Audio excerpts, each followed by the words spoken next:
Hello, my name is King Guerrero. I'm here to present my civic engagement presentation.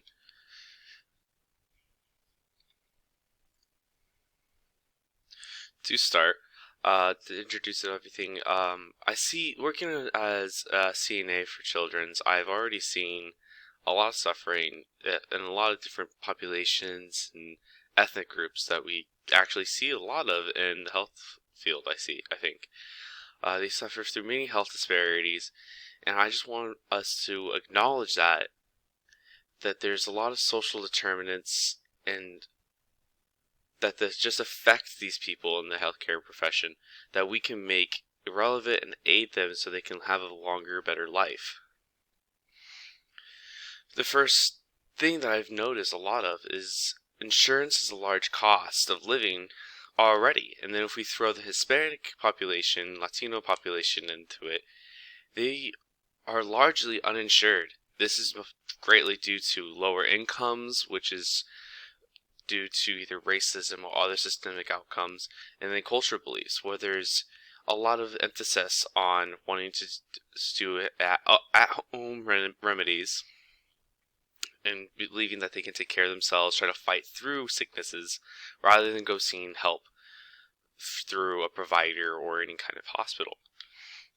When you want to think about the gender aspect of what can cause many different health outcomes,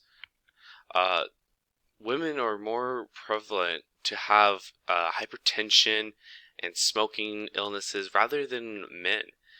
This could just be because in the Hispanic and Latino household, the father, the male, is an authoritative figure. He's the one who goes outside of the house more than the females, where they're more of a caretaker, and they could work, but they don't go out and speak to other people mostly. They try to stay at home with the close-knit community.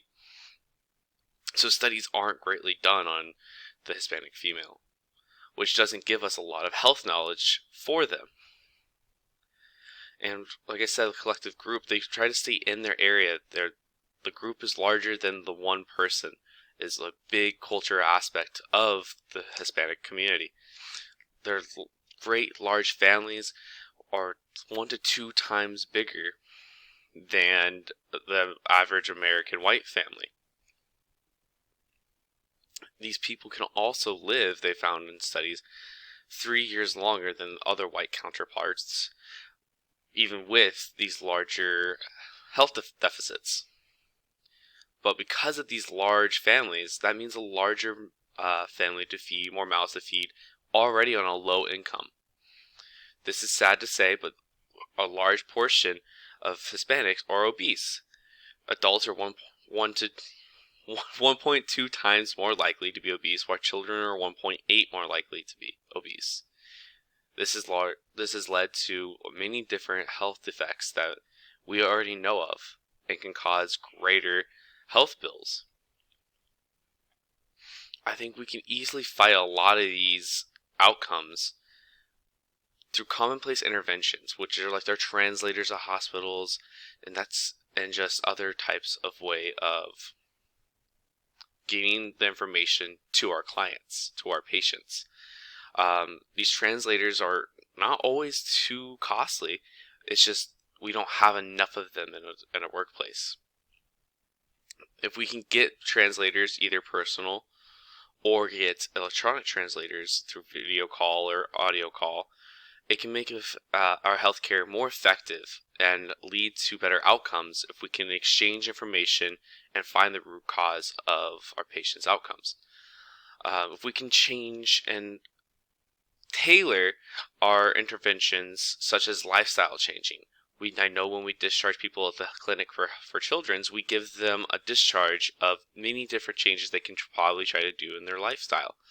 We can change it to the social economic status now. Try to tailor it down to lower incomes, because sometimes, as in with those obesity aspects, they can't afford healthy meals, so they go towards cheap fast food or just higher fat content for the children, which can lead to higher obesity.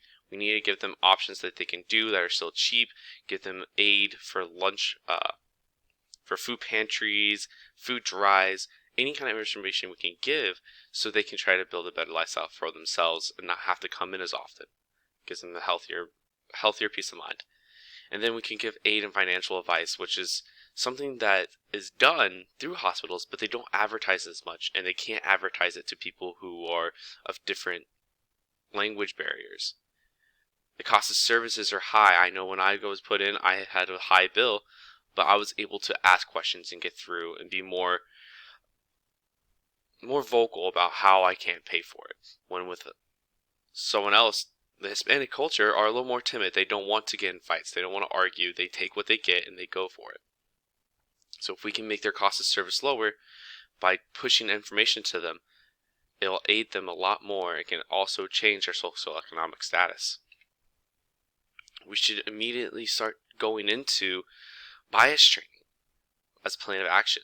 My job has already implemented it, but we don't do it enough. We do it once a year. But we need to go in, push for more, better bias training, try to get people more hands-on into it, and just go ahead and make sure that our people know what bias is and we can reflect on our own bias actions. Another immediate action we can go is translating information we already have. I know we don't have anything that's put out in Spanish for clientele to read, just right on the doors or anything. It's all English. What we can do, how we can help our in times of service. There's a lot of people out there in these different ethnic groups who can't speak English or read English.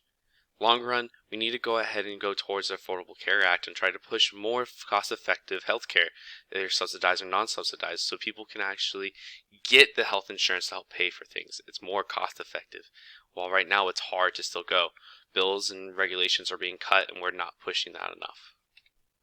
Conclusion, I think that our Hispanic Americans are systematic disadvantaged in the healthcare to receive proper healthcare.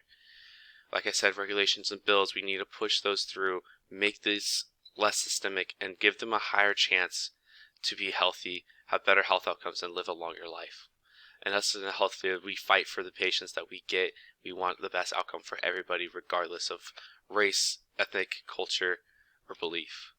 Thank you.